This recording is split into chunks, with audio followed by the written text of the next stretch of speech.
Fala, meus amigos, tudo bem? Tudo certo? Começando mais um conteúdo sobre o Tricolor aqui no nosso Central Grenal e bastante informação. Vamos lá, rapidinho assim. Por exemplo, o Grêmio fez um treino ontem, pessoal, na quinta-feira, parcialmente fechado. Não foi um treino totalmente aberto, pouca coisa pôde se ver, mas uma coisa que chamou muita atenção nesse treino foi, em dado momento, o preparador de goleiros do Grêmio chamou os goleiros, sentou no gramado e começou a conversar com eles. Não deu de se ouvir o que ele falava, mas em alguns momentos ele apontava pro Adriel. Ele falava alguma coisa para os outros e apontava pro Adriel. Isso não acontece. Isso não é algo assim, ó, que todo treino acontece, essa resenha, essa conversa, ou se não uma vez por semana. Não, isso não acontece. E aí se levantou a suspeita, a hipótese de daqui a pouco o Adriel jogar amanhã contra o Atlético Paranaense. O Grêmio viajou na tarde dessa sexta-feira, treinou hoje pela manhã, treino fechado. Então o Adriel pode ser uma surpresa, pode ganhar uma chance nesse time do Grêmio amanhã contra o Atlético Paranaense. Mas eu queria fazer um adendo para vocês aqui, porque o Gabriel Grando, se ele não jogar amanhã, ele vai ficar 9 dias sem atuar. E só vai voltar jogou no Grenal, só volta a atuar contra o Cruzeiro. E isso daqui a pouco pode ser prejudicial para o jogador. Então, não sei qual vai ser a medida que a comissão técnica vai tomar, se vai deixar o Gabriel Grano. O Grêmio deve ir com time reserva ou com um time misto, o titular certeza que não vai, né? Se tem muitas dúvidas em cima do time do Grêmio, então não sei se o Gabriel Grando vai, ou não se surpreendam se Adriel começar nesta partida também. Beleza, pessoal? O vice-presidente de futebol, o Dr. Paulo Calef, deu uma entrevista ontem para a Rádio Pachola e desmentiu diversos boatos que passam por aí, que o pessoal comenta muito, sobre as cláusulas de contrato do Soares. Ele foi questionado sobre isso. Muita gente fala, o Soares só pode jogar, só viaja em voo fretado. O Soares não botou no contrato que não quer jogar em grama sintética. Vamos lá. Ele desmentiu tudo isso. Primeiro, não existe nada do Soares viajar só em voo fretado. Não tem absolutamente nada. Muito pelo contrário. A surpresa com o Soares no elenco do Grêmio é justamente pela humildade dele. É justamente porque ele quer ser tratado como qualquer outro jogador. Ele não pediu nada, absolutamente nada de diferente dos colegas. Ele não tem nenhuma mordomia dentro do Grêmio. Nenhuma mordomia. E isso foi um pedido dele. Esse foi o pedido do Soares. E isso, então, chamou muito a atenção dos dirigentes do Grêmio, principalmente quando foram contratar, foram, né, conversar com ele. E isso eu achei bem bacana também. Outra coisa que fala, o Soares colocou no contrato que não joga em grama sintética.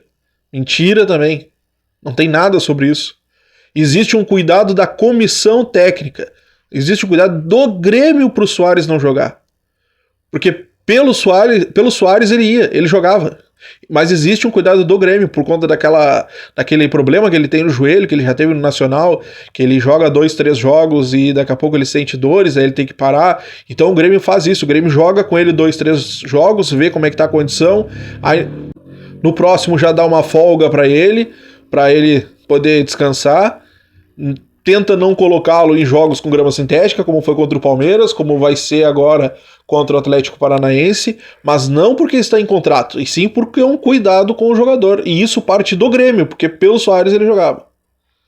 Outra coisa que foi falado também é que existe uma cláusula, e isso sim existe, por questão de gols. Gol sim existe uma cláusula no contrato dele.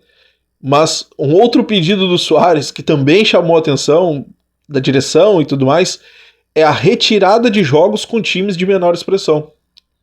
Com times pequenos. Por exemplo, o Gauchão. O Gauchão só valeram os gols que ele fez no Clássico Grenal. Fez gol no Grenal? Valeu. Não fez gol? Não teve nada. É assim, o Soares pediu para tirar os gols dos times contra os times de menor expressão. Uma outra informação bacana que aconteceu também nessa entrevista é sobre o Bitelo. Ele falou, olha, existe sim a possibilidade do Bitelo sair, tá? O Grêmio precisa de dinheiro, isso ficou bem claro nessa entrevista. A ideia é vender o Bitelo agora, mas entregá-lo em janeiro, na janela de meio do ano europeia. Existe uma grande movimentação, não existe proposta na mesa, mas existe uma grande movimentação de clubes da Europa. O Grêmio quer vender o Bitelo agora, o Grêmio precisa vender o Bitelo, isso ficou bem claro, o Grêmio precisa de dinheiro, mas vão fazer de tudo para entregá-lo no meio do ano, no final do ano, perdão, no meio da janela lá, no meio da temporada lá na Europa. Eu confesso para vocês que eu acho bem complicada essa situação. A chance de perder o Bitelo já agora é muito grande. Muito grande. Porque não é de hoje que o Grêmio, os dirigentes do Grêmio dão entrevistas dizendo que o Grêmio precisa de mais de dinheiro, que o Grêmio vem tendo problemas para fazer os pagamentos mensais. O próprio presidente em entrevista já disse que todo final de mês é um problema, porque tem que ver de onde vai tirar dinheiro daqui e dali. Algumas coisas acabam atrasando, não com os jogadores está tudo em dia. Diz que a luta deles é para manter os jogadores com tudo em dia, acaba atrasando com fornecedores, isso, aquilo. Então eu acho bem difícil o Grêmio conseguir manter o Bitelo, porque vocês parem para pensar, agora é a janela do início de ano lá na Europa, início de temporada. Então os caras não vão querer contratar um jogador para ter no meio da temporada. Ah não, vou pagar agora e no meio da temporada ele vem. Eu acho muito difícil isso acontecer. Acho muito difícil. Então as chances do Grêmio perder o Bitelo já agora, nessa janela de julho, é muito grande. Muito grande. Eu acho que o Grêmio já deveria pelo menos pensar nessa possibilidade. E o torcedor deve ir se preparando, porque não vai ser um choque não. Tá, pessoal? Aproveitando o gancho para falar sobre o Paulo Calef, o nome dele foi envolvido em uma polêmica nas últimas horas, que aconteceu uma agressão a um motorista de aplicativo lá em Porto Alegre, e aí estava envolvido mais 3, 4 pessoas, e aí o pessoal tirou foto, porque o vice-presidente estava junto, o Paulo Calef estava junto, e aí postou nas redes sociais dizendo que ele estava envolvido no caso e tudo mais. O Paulo Calef veio a público, disse que ele não estava envolvido na ocorrência, ele estava no local porque ele foi chamado por conhecidos para representá-los. Porque, para quem não sabe, o Paulo Calef é advogado.